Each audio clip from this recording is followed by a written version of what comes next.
Okay, today I'm going to make a video showing how I modify this 3/8 fuller plug cutter to be able to cut plugs in thinner stock like this 3/8 teak right here. I'm going to set the camera into the tripod and talk about this. This is a fairly new plug cutter. I've only sharpened it one time, so the tines are really the original length. The problem with this is a lot of times when you're installing planks like on a boat, or this is teak flooring that's going to go on the aft deck of a boat. This is it looks like it's a little less than 3/8 actually. When you go to make plugs on something like this, to me this is the best type of plug cutter. It cuts real nice and you can sharpen these edges and keep it sharp, as opposed to something like this. To me it doesn't work as well, and I'm going to talk about how this one will chamfer the end of the plug, which makes it a lot easier to install into the hole. Now, I did a video earlier showing how I cut bungs and I showed how I installed them into the boat, and in that video I mentioned that the plug cutter I was using was a fuller bit, but I modified it. I had taken the tines down. The video I'm going to make today is going to show you how I do that. I ruined my last one the other day, the one that I've had for a long time. What I did was I tried to adjust these tines. I tried to bring them in a little bit because I'm making some plugs for a friend of mine, and I don't know what countersink that he used. I'll show you the piece of wood. He already has the deck installed, and he was having problems getting the plugs to go in right. So I said, well, just give me the countersink and some scrap wood and I'll make you some plugs. So he didn't want to give me the countersink, but he used the countersink in this piece of scrap wood, and when I cut a plug it was really tight. Like, I put a mic on this, and this is it's quite a bit under the 3/8. So I tried to modify my plug cutter by bringing it in, and I messed it up. Once you get it out of round, then when you put it in your drill press, it threw this wood all over the place, and I couldn't get it back. So I had to just throw that one out basically. I couldn't get them. I don't have a lathe or anything to try to get these tines back in line. So I'm not going to do that to this one. My buddy gave me this one, and it wasn't untouched, it wasn't sharpened. I did this today, but I'm going to modify this and shorten these tines down. And the reason I do that is because if you just take this and put it in your drill press and try to make plugs out of this thin stock, you have to set your stop gauge so you don't go all the way through, because you don't want this. If you go all the way through this, you'll have a plug in here. You have to stop that every time. Well, that gets old. I've got to make 500 of these plugs, and on the runabout sometimes I have to make thousands. So you have a couple options. You can set your stop gauge so you stop short of going through, but the problem with that is you have a square bung. It doesn't allow.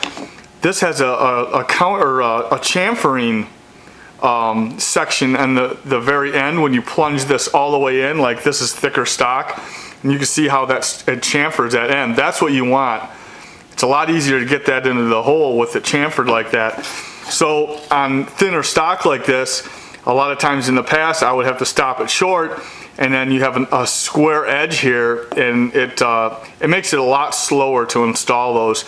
So on the last bit that I had, I ended up taking a little 6-inch rule, and I got marks equal distant on each one of these tines, and went through and I just took it over on my grinder and ground those down, and it worked. I had that bit for about a year or two. It worked fine until I ruined it the other day. So now I'm going to make a new one, but I've got a good idea on how to bring these tines down so they're all even and on the same angle. Because a lot of times if you bring these tines down and one's a little bit longer than the other, it'll throw this material around too when you put it in the drill press and go to start cutting plugs. So I want to try to get it all these as close as I can with this original factory angle as close as I can too. So what if you don't have this stuff, you could still take it over the grinder. I would suggest you make some marks on here. I have a piece of tape on here with a pencil line. You probably can't see it, but I have to take probably like 3/16 of an inch off of the length of this, which is quite a bit of material. And if you take it over to the grinder, it just takes a little bit of time to work that down. The one thing I would suggest though is that you keep some water by you and don't get these ends too hot because they'll lose their temper and they won't keep an edge very well after that. So what I'm going to do is I'm going to set this. I happen to have this really nice machinist vise here with this little cutout here for round stock, and I have another, well, I think it's called a 1-2-3 block, and I'm going to put this in here and I'm going to take it over to my disc sander, and I'm going to set this up. I'm going to set this in there. I'm going to rotate this until I get the angle I want here, tighten the clamp up, and then I'm going to use my miter gauge to grind down this at the right angle, and I'll just spin it. I'll re-index this so it's close. I mean, it doesn't have to be exact, but it's going to be really close when I put this up here to get this face so it's square to the disc sander. So I'm going to stop the camera and I'll start it back up when I'm over at the disc sander, and I'll show you how I set this up. I'm going to do one at a time. I'll do the one first, and then I'll rotate it and I'll do the other three. All right? Okay, I'm over here at the disc sander, and the first thing I did was I laid the plug cutter in the vise just kind of loosely. It wasn't tightened up. And then I took this block here, and this right here, there's a flat there at the the cutting edge. So I lined this up until this cutting edge is 90 degrees from the table, and then I tightened it up. And then what I did was I have a miter gauge here, and I set the angle so it was close. I just kind of eyeballed it, and it comes out to be 40 degrees. So now I'm all set to go. That tine is ready to be milled down. So I'm going to start this up, and I'm going to bring that down slowly. I'm going to get some water and keep that as cool as I can. I don't want to get it real hot. And I'll take it all the way down to my line. And then what I'll do is I'll make a mark on here, or I'll make a little stop. I'll double side tape a stop so that when I do the other three tines, I'm going to stop roughly in the same spot. So I'm going to stop the camera. I'm going to do this first tine because I don't know how it's going to act, so I don't want the camera right here. So I'll do that first one, and then I'll start it back up and show you the other ones, okay? Okay, I wanted to start the camera up. I'm still on that first tine, and I really like how it's taking the material off. Now, after I get all these down to the same spot, I'm going to take it over to the grinder and touch it up a little bit, because this is a real aggressive disc on here. It's doing the job, but I'll need to fine tune it and just touch it up on the grinder after I'm done. But this is working out great because it's taking off a lot of material fast, and it's not heating it up. So I'm probably halfway down to my mark. I've only touched it 3 or 4 times, and it's not hot at all. So that's exactly what I'm looking for. I'm almost down to the mark.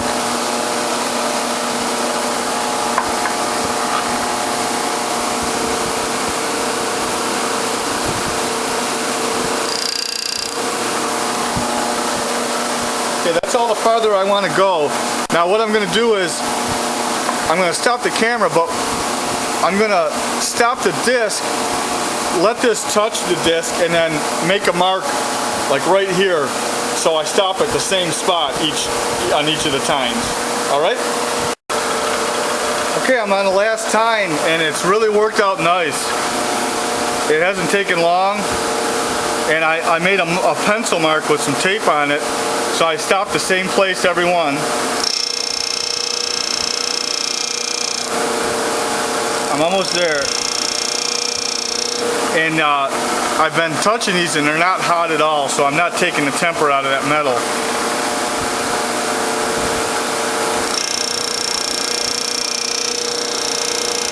Almost there.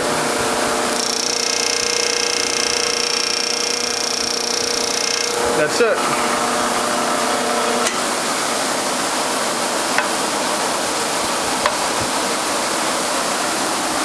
I don't even think I'm going to hit that on the grinder.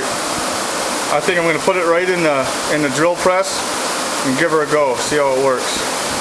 Alright, I'll stop the camera, I'll start it back up when I have a few drilled.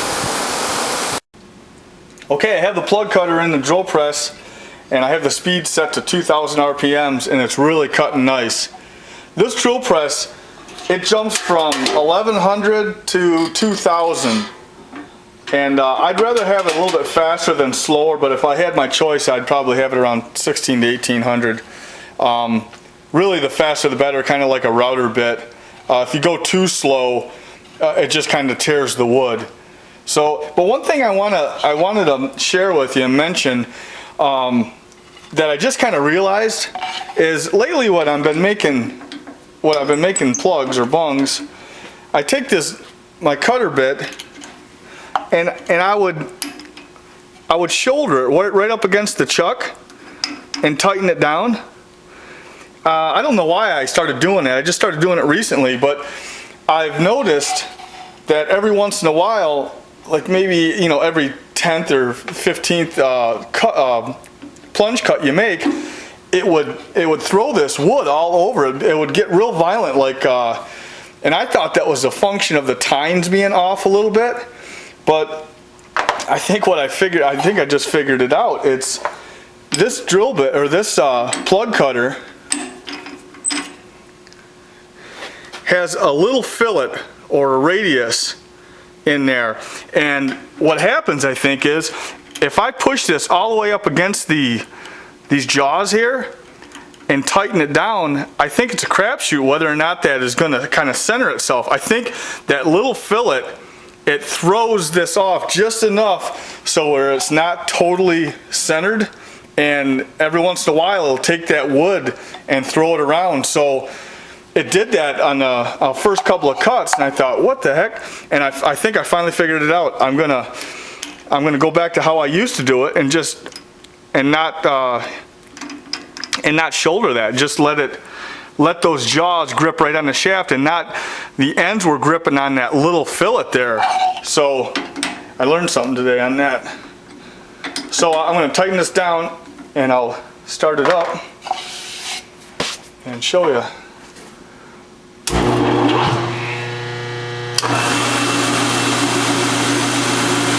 Now it's running at 2,000 RPMs. And you could feel it kind of bounces at the very end, and what it's doing is putting that chamfer on the end. So now this is thicker stock, so it's not really a test. So I'm going to get that thinner stock. Got a piece right down here.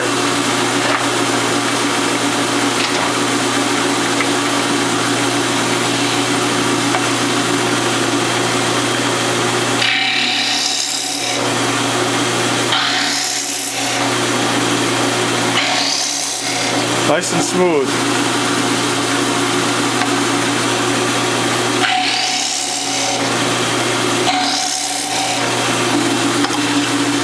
So I'm going to stop this.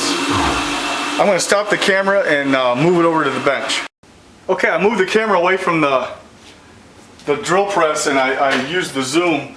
I'm just going to show a real quick shot of cutting plugs out of this little piece of wood here.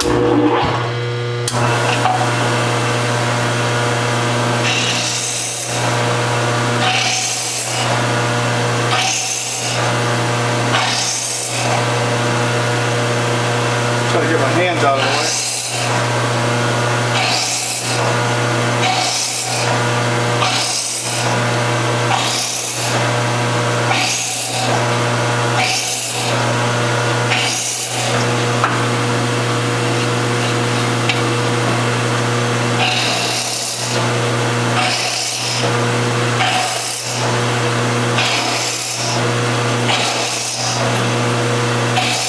It's jumping around a little because this piece of wood is warped and it's not sitting flat against the table.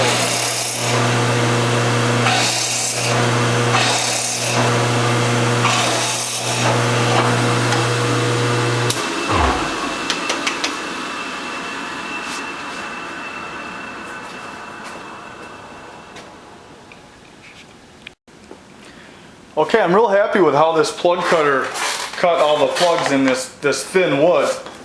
You could tell it was real sharp and it made crisp edges and clean plugs. You could see the one here even. You could see the edge. There's about a 1/16 of material that's left there. So these plugs are about 5/16 thick or high. So I could actually use this cutter to cut plugs out of material that's even a little bit thinner than this without poking through the other side and bringing the plug up in the cutter. So, and then just to take them out, you just take a screwdriver, I go forward and then back, just to take them out. I don't like to bunch them too close. I probably could have went a little closer on these ones, but if you get them too close, sometimes they're harder to pop out. So now when this gets dull, I'll just touch it up on the grinder, or I could even throw it back into that rig that I had there, and that way it'll keep the angles all consistent on that. So that's it. That'll do it for how I modify a 3/8 fuller bit to be able to cut plugs out of thin stock like this 3/8 here. Okay?